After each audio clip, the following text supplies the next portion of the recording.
తెలుగు శ్రోతలందరికీ నమస్కారం అండి. మన అలనాటి కథలు ఎవర్ గ్రీన్ స్టోరీస్ ఛానల్కి మీ అందరికీ స్వాగతం.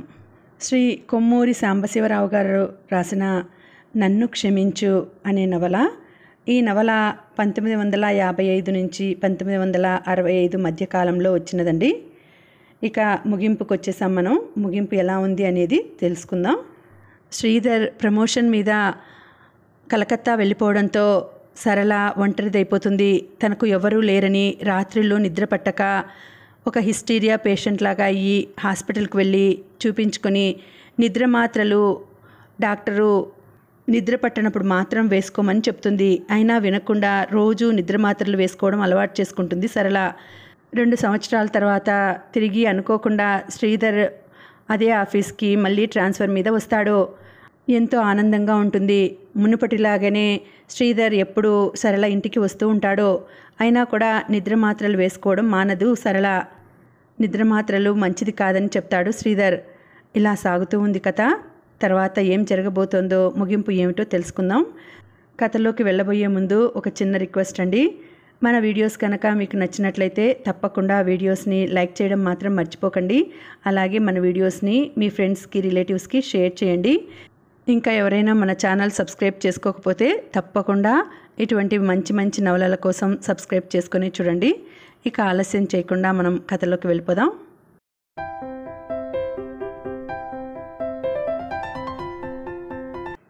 ప్రేమ రంగు పెన్సిళ్లతో ఏవో మ్యాపులు గీస్తోంది. సీను ప్రక్కన కూర్చొని చూస్తున్నాడు. సరళ, శ్రీధర్ అన్నం తిని వచ్చి కూర్చున్నారు.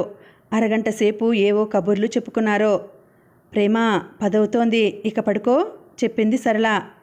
రేపొద్దున్న స్కూల్లో చూపించాలి ఈ మ్యాపు అంది ప్రేమ. పొద్దున్న త్వరగా లేచి పూర్తి చెయ్యి. టైం ఉండదు, ఇంకా 4 మ్యాపులు వేయాలి. నీకు ఒంట్లో బాగా లేక మ్యాపులు వేయలేదని మీ టీచర్కి ఉత్తరం ఇస్తాను. ప్రేమ తల ఎత్తి తల్లి కళ్ళల్లోకి చూసింది. మీరిద్దరూ వంట ఇంట్లోకి వెళ్ళండి, లేదా నేను సీను వంట ఇంట్లోకి వెళతాము అన్నది. సరళ మొహం పాలిపోయింది. కోపం దిగమింగుకున్నది. ఏమీ మాట్లాడలేదు. ఏమైనా అంటే ప్రేమ ఇంకేదైనా అంటుందని భయం. కాసేపటికి సీను నిద్రపోయాడు. 1.5 గంట తర్వాత పుస్తకాలు, పెన్సిళ్ళు అలమారులో పెట్టి ప్రేమ పడుకున్నది. అప్పుడు దీపం ఆర్పింది సరళ. నువ్వు ఇలా ప్రతి రాత్రి నిద్ర మాత్రలు వేసుకుంటూ ఉంటే నేనిక రాను అన్నాడు శ్రీధర్. నువ్వు వెళ్ళిపోయిన తర్వాత వీల్లేదు అన్నాడు.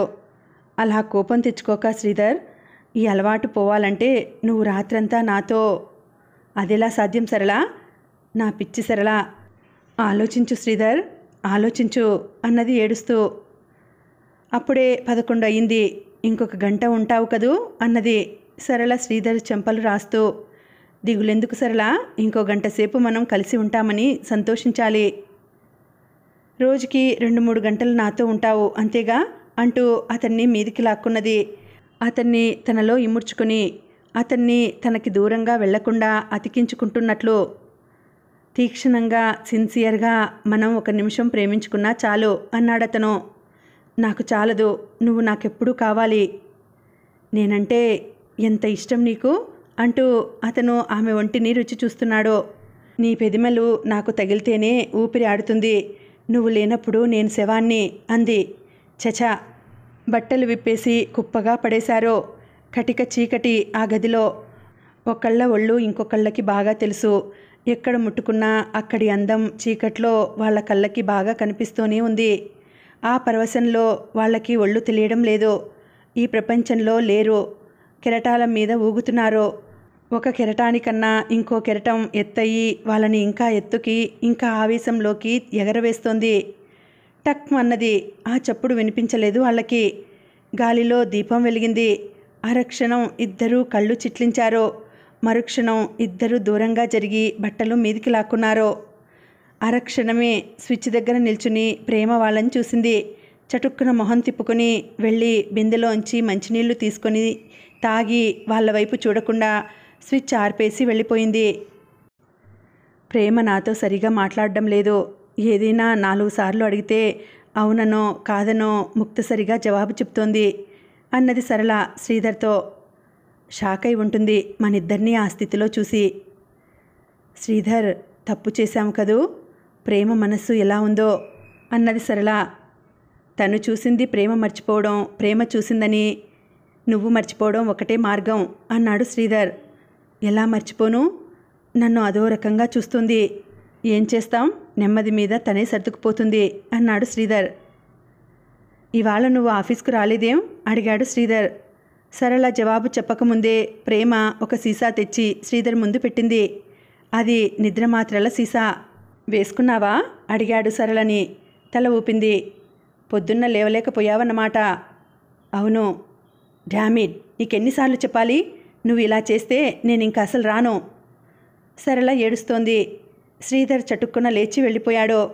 సరళ తల ఎత్తి చూసేసరికి అతను లేడు. ఎందుకే ఆ సీసా అతనికి చూపించావు అడిగింది కూతుర్ని కోపంగా. ప్రేమ జవాబు చెప్పలేదు. మాట్లాడవేం? చేసిన పాడు పని చేసి మొద్దురా చిప్పలా కూర్చుంటావో అరిచింది. కోపం రెచ్చిపోయి చెళ్ళుమని ప్రేమని చెంప మీద కొట్టింది. ప్రేమ ఏడవలేదు. ప్రేమ అక్కడి నుంచి వెళ్ళిపోలేదు. ఇంకా కొట్టు అన్నట్లు అక్కడే నిలబడింది. సరళ ఏడుస్తూ పడుకున్నది. 9 గంటల ప్రాంతాన అమ్మా అన్నానికి రా పిలిచింది తల్లిని ప్రేమ. కళ్ళు తెరిచింది సరళ. అన్నమా అంటూ కళ్ళు తుడుచుకొని ఇంకా వంట చేయలేదు, చేస్తానుండు అని వంట ఇంట్లోకి వెళ్ళింది. పళ్ళాలు పెట్టి ఉన్నాయి. గిన్నెలు మధ్య ఉన్నాయి. గిన్నెల మూతలు తెరిచి చూసింది సరళ. అన్నము చారు. నువ్వు చేశావా అడిగింది కూతుర్ని. ప్రేమ తల ఊపింది. కూతుర్ని ఒళ్ళోకి తీసుకున్నది. ముద్దులు పెట్టుకుంటూ, పిచ్చి తల్లి, బంగారు తల్లి, నిన్ను కొట్టానా పాపిష్టిదాన్ని అని ఏడ్చింది. కొడితే కొట్టావు, నువ్వు ఆ మాత్రలు మానేయి. పొద్దున్న లేవకుండా నువ్వు రాతి బొమ్మలా. మానేయడానికి ప్రయత్నిస్తాను అంది సరళ. రేపు సాయంకాలం వస్తాను సామానుతో చెప్పాడు శ్రీధర్. ఎక్కడికి? ఇక్కడికా? మీ ఆవిడ అడిగింది సరళ. ఆఫీస్ పని మీద టూర్ వెళ్ళాలని చెప్పాను. 3 రోజులు ఇక్కడ ఉండి గురువారం ఇంటికి వెళతాను. నేను టూర్ మీద వెళ్ళాననుకుంటుంది. ఆ 3 రోజులు సరళ ఆఫీస్కు సెలవు పెట్టింది. 24 గంటలు రాత్రింబగళ్ళు అతనితో, అతని ప్రక్కన, అతన్ని చూస్తూ, అతని ఆలింగనంలో ఉండడం అద్భుతమైన అనుభవం అనిపించింది సరళకి. ఆ తర్వాత 10 రోజులకొకసారి 2-3 రోజులు టూర్ అని భార్యకి చెప్పి సరళ ఇంటికి వచ్చి అక్కడే ఉంటున్నాడు శ్రీధర్. కొన్నాళ్ల తర్వాత టూర్ అని చెప్పి 10 రోజులు సరళతో ఆమె ఇంట్లో ఉండిపోతున్నాడు శ్రీధర్. సరళ గుండె సంతోషంతో నిండిపోయింది. సరళకి జీవితం ఒక తీయని కలలా ఉంది. సరళకి నిద్ర రాలేదనే బాధ కన్నా శ్రీధర్ తన ప్రక్కన ఉండగా నిద్రపోతానేమోనన్న భయం ఎక్కువైంది. ఇలా కొన్నాళ్లు గడిచిపోయాయి. టూర్ ప్రోగ్రాం వేసుకోవడం, టూర్ మీద వెళ్తున్నానని భార్యకి చెప్పడం, బట్టలు పెట్టెలో పెట్టుకొని తిన్నగా సరళ ఇంటికి రావడం, 4-5 రోజులు ఆమె ఇంట్లో ఉండి టూర్ మీద వెళ్ళడం రివాజైపోయింది శ్రీధర్కి. ఎటొచ్చి సరళ ఇంటికి వెళ్ళాక మళ్ళీ వీధిలోకి వెళ్ళడానికి ధైర్యం ఉండేది కాదు. ఎవరైనా తనని చూస్తే తన భార్యకి చెప్పవచ్చు, లేదా ఆఫీస్లో చెప్పవచ్చు. టూర్ వెళ్తున్నానని ఆఫీస్లో చెప్పి ఊళ్ళోనే ఉన్నందుకు ఉద్యోగంలోంచి తీసేస్తారు. అందుకే ఈసారి సరళ ఇంటికి వెళ్ళాక 4-5 రోజులు బయటికి వెళ్లకుండా ఉండి తర్వాత ఏ అర్ధరాత్రో కారులో బయలుదేరి టూర్ వెళ్ళేవాడు. ఈ పద్ధతి సరళకి ఎంతో సంతోషాన్నిచ్చేది. కానీ ఆమెలో అసంతృప్తి పోలేదు. 4 రోజుల తర్వాత శ్రీధర్ వెళ్ళిపోతాడనే దిగులు, టూర్ నుంచి వచ్చాక అతని ఇంటికి, అతని భార్య దగ్గరికి వెళ్తాడనే ఈర్ష్య రోజులు గడిచిన కొద్దీ ఎక్కువ అవుతున్నాయి. మీ ఆవిడకి చెప్పేయరాదు అడిగింది సరళ ఒక రోజున. ఏమని అడిగాడు శ్రీధర్. మన విషయం. ఎందుకు అడిగాడు నవ్వుతూ. అప్పుడు ఈ అబద్ధాలు చెప్పడం అవసరం ఉండదు. నువ్వు ఇక్కడ 4 రోజులు ఎక్కువ ఉండిపోయినా ఇబ్బంది ఉండదు నవ్వాడు. అప్పుడు ఇంకో 4 రోజులు ఉండాలనిపిస్తుంది, అంతుండదు దానికి అన్నాడు. అది కాదు శ్రీధర్, నీకు అర్థం కాదు నా క్షోభ. నువ్వు నా దగ్గర ఉన్నప్పుడు నువ్వు ఏదో ఊరికి వెళ్ళావనుకుంటుంది నీ భార్య. నీ భార్యకి ఏ చింత లేదు. నువ్వు ఇక్కడి నుంచి వెళ్ళి నీ భార్యతో ఉంటున్నావన్న ఈర్ష్యతో నేను ఎంత క్షోభపడతానో అన్నది ఏడుస్తూ. సరళా, నువ్వు అలా ఆలోచించడం బాగాలేదు. నువ్వు క్షోభపడుతున్నావు కనుక నా భార్య కూడా క్షోభపడాలని కోరుకోవడం నీచంగా లేదు. నీచమో కాదో నాకు తెలిసిందల్లా నా బాధ అన్నది సరళ ఏడుస్తూ. సరళా, సరిగా విను. మన విషయం మా ఆవిడకి తెలిస్తే నేను మళ్ళీ ఇక్కడికి రావడానికి వీలుండదు. నా భార్య విషయమే కాదు, నా పిల్లల విషయం కూడా ఆలోచించాలి అన్నాడు శ్రీధర్ చాలా కోపంగా. పిచ్చి శ్రీధర్, నేను చెప్తానన్నా? ఎందుకు చెప్తాను? భయపడక అంటూ అతన్ని తన ఒళ్ళోకి లాక్కుంది. పొద్దున్న 8 గంటలకల్లా సరళ ఇంటికి వెళ్ళాడు శ్రీధర్ పెట్టెతో సహా. అమ్మ లేదా? అడిగాడు ప్రేమని. నిద్రపోతోంది అన్నది ప్రేమ వంట ఇంట్లోంచి. ప్రేమే వంట చేస్తోంది. ఇంకానా అంటూ లోపలికి వెళ్ళాడు. చాప మీద పడుకున్నది సరళ. సరళా, సరళా పిలిచాడు ప్రక్కన కూర్చుని భుజం తట్టి. సరళ లేవలేదు, కదల్లేదు. సరళా, ఏమిటి మొద్దు నిద్ర అంటూ కుదిపాడు. చిన్నగా మూలిగి బరువుగా కళ్ళు తెరిచి అతన్ని చూసి చిరునవ్వు నవ్వి మళ్ళీ కళ్ళు మూసుకున్నది. ఏం చేయాలో తోచక శ్రీధర్ ఆమె ప్రక్కనే కూర్చున్నాడు. కాసేపు తర్వాత ప్రేమ, శ్రీనివాస్ అన్నం తిని పుస్తకాలు తీసుకుని స్కూల్కి బయలుదేరారు. మీకు కూడా వంట చేశాను. బహుశా అమ్మ నిద్ర లేవదు. మీకు ఆకలైనప్పుడు తినండి చెప్పింది ప్రేమ. ఎందుకు లేవదు? అడిగాడు శ్రీధర్. అల్మార్లోంచి నిద్రమాత్రల సీసా తీసుకువచ్చి శ్రీధర్కి చూపించింది ప్రేమ. మళ్ళీ మొదలుపెట్టిందన్నమాట. ఎవరిస్తున్నారు? ఎలా దొరుకుతున్నాయి? ఏమో, తనే తెచ్చుకుంటోంది. మళ్ళీ మొదలు పెట్టడం ఏమిటి? అసలు మానని లేదు. మీరు వచ్చేటప్పటికీ ఆ మాత్రల మత్తు పోయేది అంతే. నిన్న రాత్రి 4 మాత్రలు వేసుకున్నది. దొరకకుండా ఈ సీసా ఎక్కడన్నా పారేయకూడదు అన్నాడు శ్రీధర్. ఓసారి కనపడకుండా దాచాను, నన్ను కొట్టింది అని ప్రేమ వెళ్ళిపోయింది. గంటన్నర సేపు సరళ ప్రక్కనే కూర్చున్నాడు శ్రీధర్. సరళ అలా మత్తుగా నిద్రపోతూనే ఉంది. అన్నం తిందాంలే అన్నాడు. ఎంత బ్రతిమాలినా ఎంత లేపినా లేవలేదు సరళ. చివరికి అతను వెళ్ళి అన్నం తిని వచ్చి ఆమె ప్రక్కన కూర్చున్నాడు. అతను బయటికి వెళ్ళడానికి వీల్లేదు. ఎవరన్నా చూస్తే ఇబ్బంది. ఉద్యోగం పోతుంది. ఏమీ తోచక పాత పత్రికలు కాసేపు తిరగవేశాడు. కొంచెంసేపు నిద్రపోయి 2 గంటలకి నిద్ర లేచాడు. సరళ, ఇకనైనా లేచి నాకు కాస్త కాఫీ చేసి పెట్టు అన్నాడు. ఆమె ఇంకా మొద్దు నిద్రపోతూనే ఉంది. ఎలా లేపడం? ఆమె లేవకపోతే తను ఒంటిగా ఎంతసేపని కూర్చుంటాడు? ముద్దులు పెట్టుకున్నాడు. బలంగా కావలించుకున్నాడు. ఆమె ఒంటిని నలిపి ఆమెలో ఆవేశం కలిగించడానికి ప్రయత్నించాడు. అబ్బా అని మాత్రం అంటుంది మరీ బాధ కలిగినప్పుడు. అంతేకాని లేవదు. రబ్బర్ బొమ్మలా పడుకున్న మనిషితో తనేం సుఖం పొందగలడు? ఆ ప్రయత్నం మానేసి మొహం మీద చల్లని నీళ్లు చల్లాడు. అప్పటికీ ఆమె లేవలేదు. విసుగెత్తి సిగరెట్లు కాలుస్తూ కూర్చున్నాడు. సాయంకాలం ప్రేమ వచ్చి కాఫీ చేసి ఇచ్చింది. మీ అమ్మ ఎప్పుడు లేస్తుందంటావు? అడిగాడు ప్రేమని. ఒక్కొక్కప్పుడు 3-4 రోజులు అలా పడుకొని నిద్రపోతుంది. అట్లాగా? ఒంట్లో బాగాలేక రాలేదని లీవ్ లెటర్ ఇస్తుంది ఆఫీస్లో. ఇందుకేనన్నమాట. ప్రేమ తల ఊపింది. మరి ఆహారం? స్పూన్తో కాసిని పాలో కాఫీయో నోట్లో పోస్తాను అంతే. 2 రోజుల తర్వాత సరళ మళ్ళీ మామూలు మనిషి అయింది. ఆ 2 రోజులు శ్రీధర్ అక్కడే ఉన్నాడు. పిల్లలు స్కూల్కి వెళ్ళిన తర్వాత సరళ, నేను రావడం నీకు ఇష్టం లేదా అడిగాడు. అదేమిటి శ్రీధర్, నువ్వు రాకపోతే నేను బ్రతకలేను అన్నది. అయితే నేను వస్తానని తెలిసి నిద్రమాత్రలు ఎందుకు వేసుకున్నావు? శ్రీధర్, నిద్ర రాక పిచ్చెక్కినట్లయి వేసుకున్నాను. నువ్వు నిర్జీవంగా 2 రోజులు పడుకునుంటే నేను ఇక్కడ ఏం చేస్తాననుకున్నావు? ఏడుస్తోంది సరళ. ఏమిటా పాడు అలవాటు? మానవా? మానేస్తాను. ఒట్టు పెట్టు. ఒట్టు పెట్టింది. సిగరెట్లు అలవాటైన వాళ్ళు ఇక కాల్చమని ఒట్టు పెట్టుకుంటే మాట నిలబెట్టుకోగలరు. తాగుడు అలవాటైన వాళ్ళు ఇక తాగమని మాట ఇస్తే ఆ మాట నిలబెట్టుకోగలరు. కానీ నిద్రమాత్రలు అలవాటైన వాళ్ళు ఆ అలవాటుకి పూర్తిగా దాసులైపోతారు. ఈ విషయం అప్పుడు శ్రీధర్కి తెలియదు, సరళకి తెలియదు. 15 రోజుల తర్వాత సరళ మళ్ళీ నిద్రమాత్రలు వేసుకొని మైకంతో నిద్రపోయింది. అప్పుడు తెలిసొచ్చింది శ్రీధర్కి. సరళ, ఇక ప్రయోజనం లేదు, నేను రావడం మానేస్తాను అన్నాడు. శ్రీధర్ 3 రోజులు ఒంటిగా సరళ ఇంట్లో గడిపి విసిగిపోయి, శ్రీధర్ అలా కోపం తెచ్చుకోక. నువ్వు రాకపోతే నేను చచ్చిపోతాను. ఇప్పుడు బ్రతికి ఉన్నావు కనుకనా ఆ మాత్రలు వేసుకొని పడుకున్నప్పుడు శవంలాగే ఉంటావు. నాకు ఈ అలవాటు మానుకోవాలనే ఉన్నది. అలా రాయిలా పడి నిద్రపోవడం, అందులో నువ్వు ఇక్కడ ఉన్నప్పుడు నాకు మాత్రం ఏం బాగుంటుంది చెప్పు? శ్రీధర్, నువ్వు తలుచుకుంటే మాన్పించేయగలవు. ఎలా? ఏం చేయను? ఎవరన్నా పెద్ద డాక్టర్ని చూస్తే ఏమన్నా చెప్తాడేమో. డాక్టర్లు ఏం చేయలేరు శ్రీధర్. నువ్వు నా దగ్గర ఉండిపో.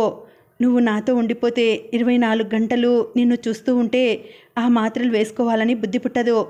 సరళ, అసంభవం. నీతో ఎప్పుడూ ఎలా ఉండిపోగలను? నా భార్య పిల్లలు ఏం కాను? వాళ్ళని వదిలివేయమంటావా? వదిలేయమనడం లేదు, అందరం కలిసి ఉందాం. నీకు మతిపోతోంది అన్నాడు శ్రీధర్. శ్రీధర్ రాలేదా? రాలేదు, చెప్పింది ప్రేమ. ఇవాళ ఏం వారం? బుధవారం. సోమవారమే వస్తానన్నాడు, ఎందుకు రాలేదు అడిగింది నిద్రమత్తులోనే. నాకు తెలియదు, నీకు ఆఫీస్ నుంచి మెమో వచ్చింది. ఇలా 15 రోజులకు ఒకసారి 4 రోజులు ఆఫీస్కి రాకపోతే ఉద్యోగంలోంచి తీసేస్తామని అంటూ తల్లికి ఉత్తరం ఇచ్చింది ప్రేమ. మత్తుగా ఉన్న కళ్ళు అతి కష్టం మీద తెరిచి ఉత్తరం చదివింది సరళ. శ్రీధర్ సంతకం పెట్టాడు అన్నది ఏడుస్తూ. పిల్లలు స్కూల్కి వెళ్ళాక సరళ ఇల్లు తాళం వేసుకుని వీధి చివర ఉన్న టెలిఫోన్ బూత్లోకి వెళ్ళి టెలిఫోన్ చేసింది. శ్రీధరా? అవును. సరళని. తెలుసు. రాలేదేం? రాను. నన్ను ఉద్యోగంలో నుంచి తీసేస్తానని రాశావు కదూ? నా ఉద్యోగరీత్యా అలా రాయక తప్పలేదు. ఒంట్లో బాగాలేదని రాయి, ఉద్యోగం పోదు. ఎప్పుడు వస్తావు? రాను. నిజంగానా? అవును, నిజంగానే. నా మీద ఇష్టం పోయిందా? ఇంకా పూర్తిగా పోలేదు, పోతుంది. దానికి నువ్వే బాధ్యురాలివి. నువ్వు నిద్రమాత్రలు వేసుకొని పడుకుంటే నేనెందుకు రావడం?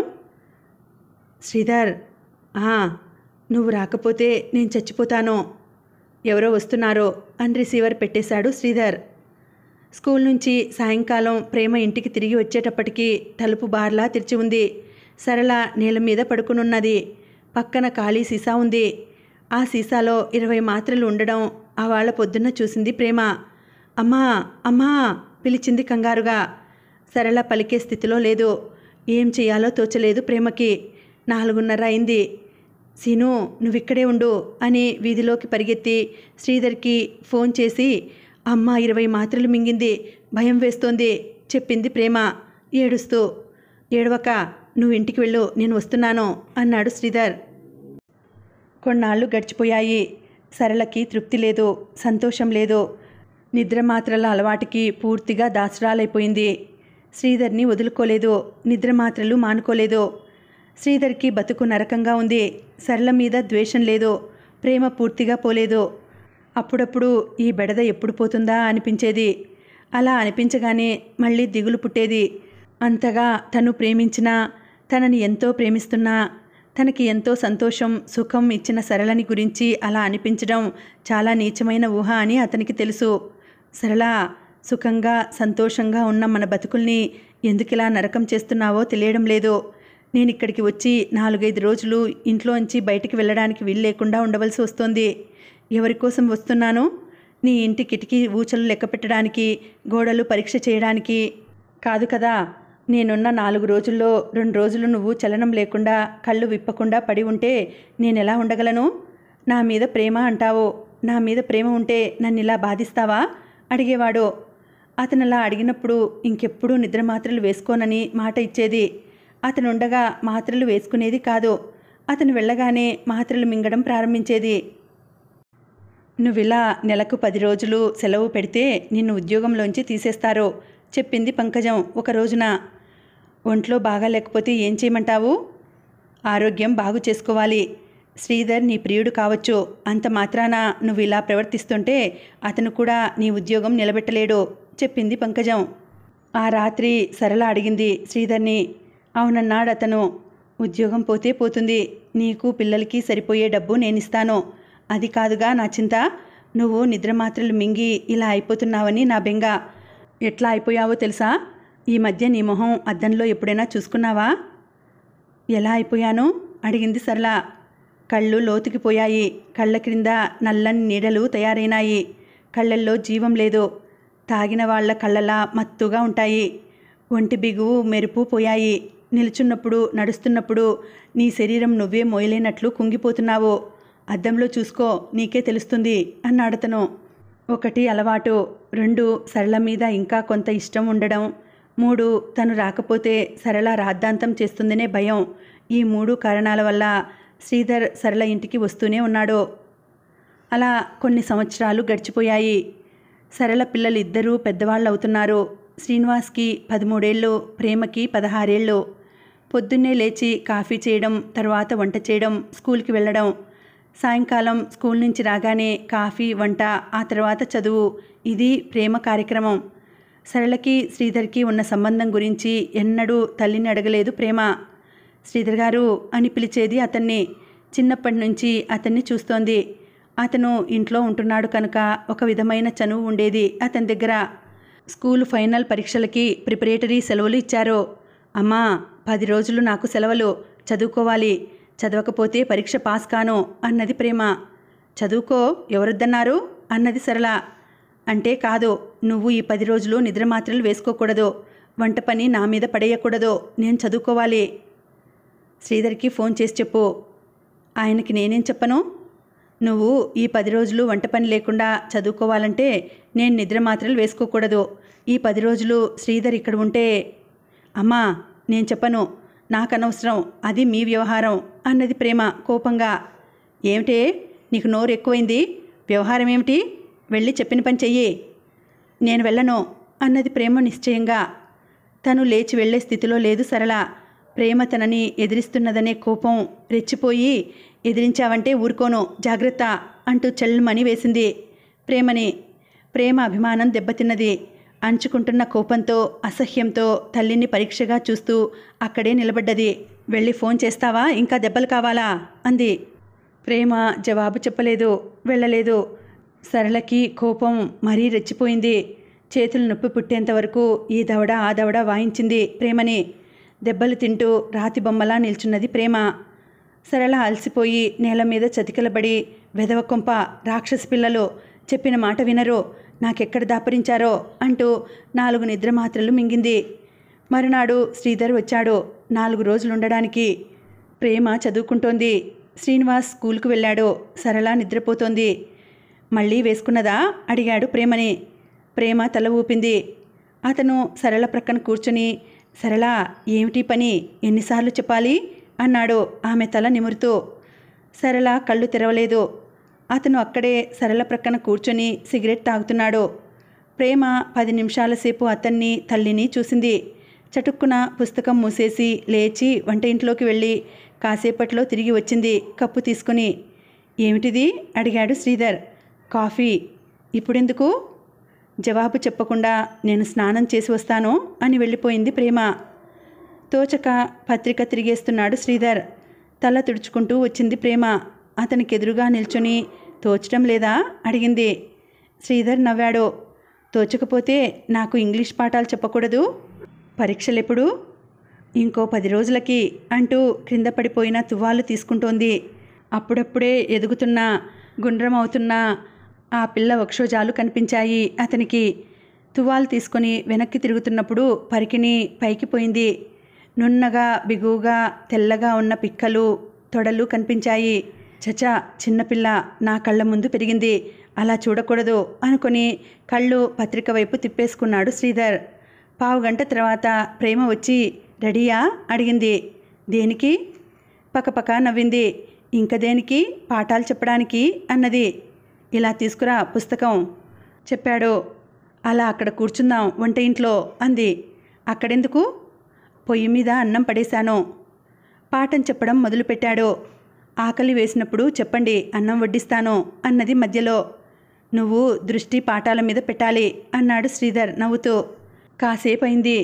మీ ఆవిడ అందంగా ఉండదా అడిగింది ప్రేమ. ఈ అడ్డు ప్రశ్నలేమిటి? కొంచెం విసుక్కున్నాడు. అమ్మ నా విషయం, తమ్ముడి విషయం నిర్లక్ష్యం చేసినట్లు మీరు మీ పిల్లల విషయం నిర్లక్ష్యం చేస్తున్నారా? ప్రేమ, ఏమిటి ప్రశ్నలు? నాకు పిల్లలున్నారని నీకెవరు చెప్పారు? అమ్మ అని నేను పడుకొని వింటాను పాఠం, మీకు అభ్యంతరమా అడిగింది. పాఠాలు చదివేటప్పుడు పడుకోకూడదు. వింటాను చెప్పండి అంటూ పడుకున్నది. అతను చెప్తున్నాడు. అతని తొడ దగ్గర తల పెట్టుకొని పడుకున్నది. నెమ్మదిగా చెయ్యి అతని కాలి దగ్గరికి తీసుకువెళ్ళింది. తరువాత అతని పాదాల మీద పెట్టింది చెయ్యి. పాఠం చెప్పడంలో ఉండి అతను గమనించలేదది. కాస్త జరిగి అతని కాలికి మొహం ఆనించింది. నెమ్మదిగా అతని ప్యాంటు కొంచెం పైకి తోసి పెదిమలతో అతని కాళ్ల పిక్కల్ని, వెంట్రుకల్ని ముద్దు పెట్టుకున్నది. ప్రేమ, ఏమిటి చేస్తున్నావు అరిచాడు. తల వెనక్కి వంచి అతని కళ్ళల్లోకి చూస్తూ నవ్వుతూ, ఏం అలా చేయకూడదా అన్నది. తప్పు, ఈడొచ్చిన పిల్లవి, లేచి కూర్చో అన్నాడు.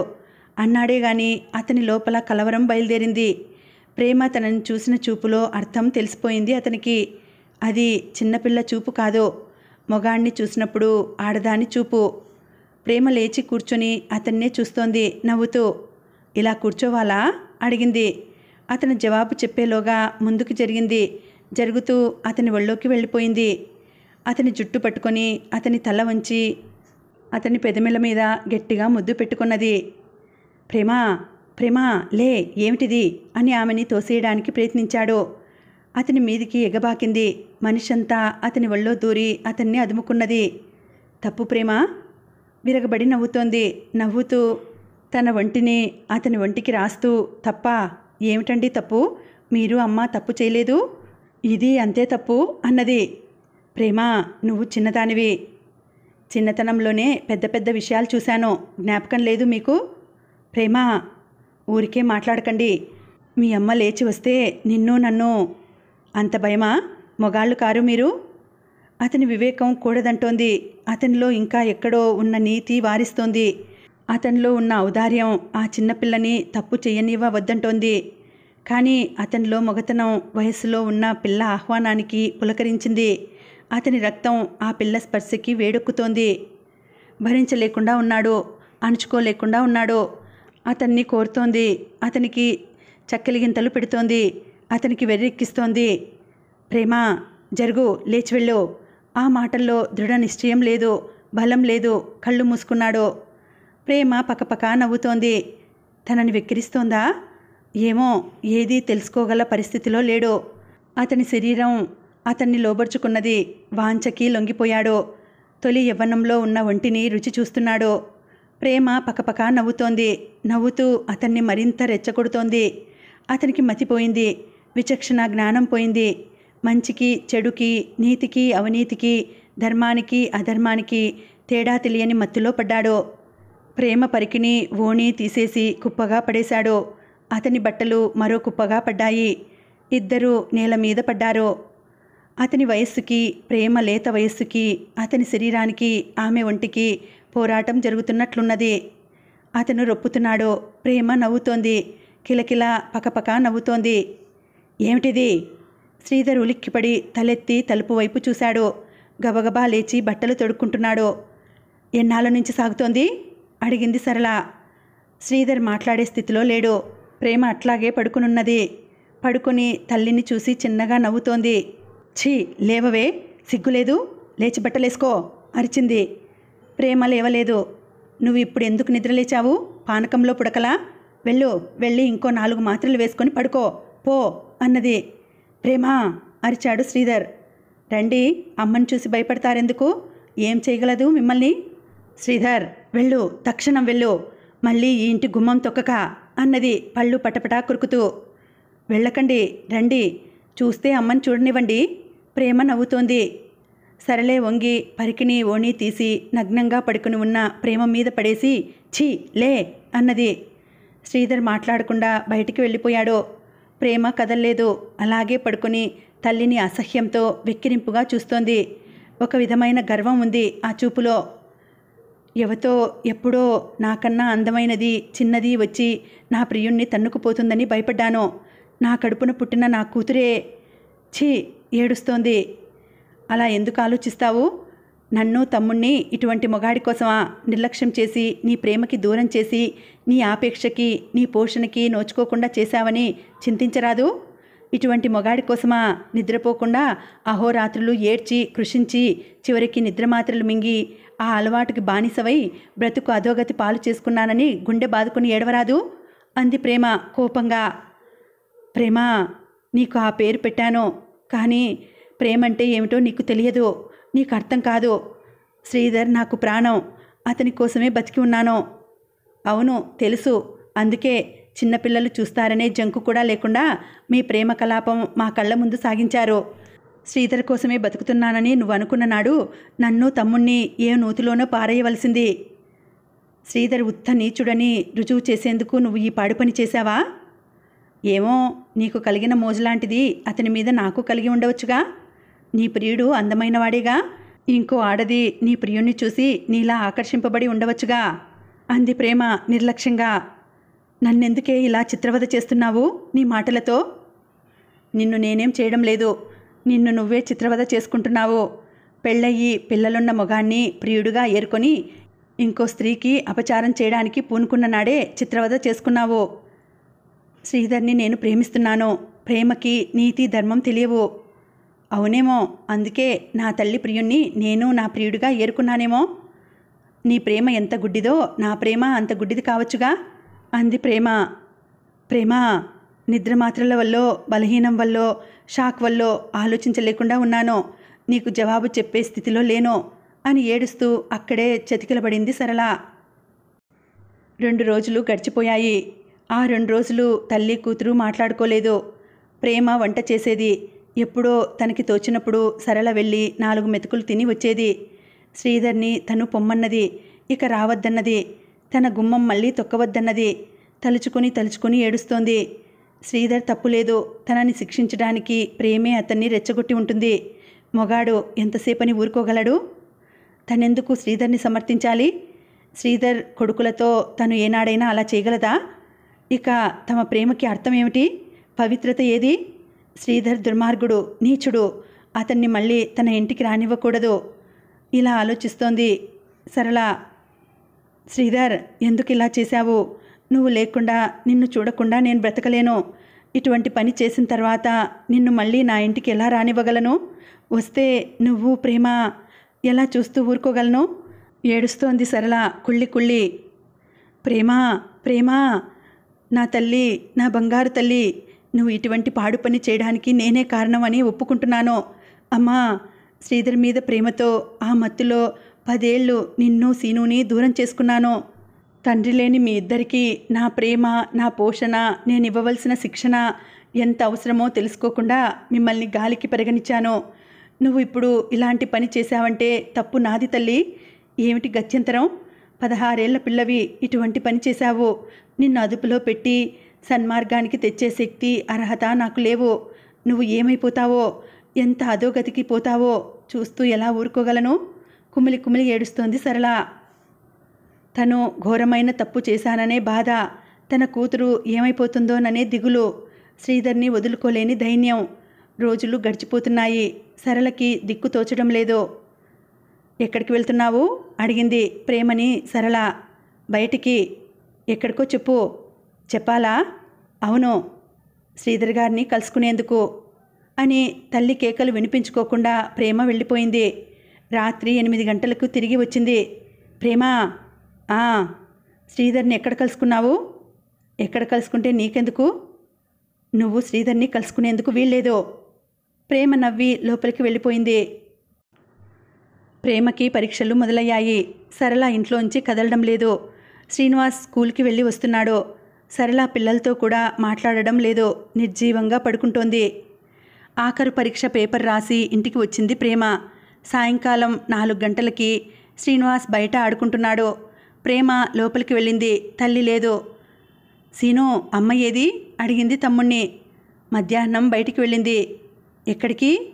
చెప్పలేదు. తల దువ్వుకున్నది. మంచి చీర కట్టుకున్నది. ఏడుస్తూ వెళ్ళిపోయింది. ఎప్పుడు వచ్చేది చెప్పిందా? లేదు. ప్రేమ మళ్ళీ బయటకు వెళ్ళి శ్రీధర్కి ఫోన్ చేసి చెప్పింది. ఎవరింటికైనా వెళ్ళిందేమో అన్నాడు. ఏమో, మీ దగ్గరికి వచ్చిందేమో అనుకున్నాను. రాలేదు, నువ్వు కంగారు పడక, నేను వస్తాను అన్నాడు శ్రీధర్. ప్రేమ ఇంటికి వచ్చేసింది. పొయ్యి మీద బియ్యం పడేద్దామని బియ్యం డబ్బా మూత తెరిచింది. పైన ఓ కవరు కనిపించింది. ప్రేమకి, నన్ను క్షమించమ్మా, నా బంగారు తల్లి, నేను వెళ్ళిపోతున్నాను.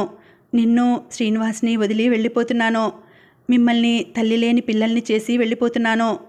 మీకు ఈ తల్లి ఉండడం కన్నా పోవడమే మంచిదని నిశ్చయించుకొని వెళ్ళిపోతున్నాను. నువ్వు ఈ ఉత్తరం చదివేటప్పటికీ నేను ఈ లోకంలో ఉండను. నేను బతికి ఉంటే శ్రీధర్ ఎప్పుడో ఇంటికి వస్తాడో. నేను అతని నుంచి దూరం కాలేను. నువ్వేమవుతావో అని దిగులు. నేను బతికి ఉంటే నీ బతుకు పాడవుతుంది తల్లి. శ్రీధర్ని వదులుకోలేక కాదు నేను వెళ్ళిపోతున్నది. నేను వెళ్ళిపోతే నీ బతుకు బాగుపడుతుందని మీ చిన్నాన్నకి, పిన్నికి ఉత్తరాలు రాసి పోస్టు చేశాను. వాళ్ళు వచ్చి మిమ్మల్ని తీసుకువెళ్తారు. తగిన పోషణ శిక్షణ మీకు ఇస్తారు. నీకు పెళ్ళవుతుంది. నేను బతికే ఉంటే నీకు పెళ్లి కాదు. శ్రీధర్తో ప్రారంభమైన నీ నైతిక పతనం నిన్ను ఎక్కడికి, ఏ అధోగతికి తీసుకుపోతుందో అని నా భయం. శ్రీధర్కి నీకు మధ్య ఇక ఎటువంటి సంబంధము ఉండకుండా ఉండేందుకు, నీ బతుకు బాగుపడేందుకు నేను వెళ్ళిపోతున్నాను. నిన్ను నిందించడం లేదు తల్లి. నీ మీద నాకెటువంటి కోపము లేదు. నా ప్రేమ, నీ మీద నాకు ప్రేమ ఏమాత్రం తగ్గలేదు. తల్లి, నా కడుపున పుట్టావు. నా రక్తం నీలో ఉంది. నా ప్రేమ, నా చావుకి నువ్వు కారణం అనుకోవద్దమ్మా. నువ్వు కాదు, శ్రీధరు కాదు, ఎవరూ కాదు.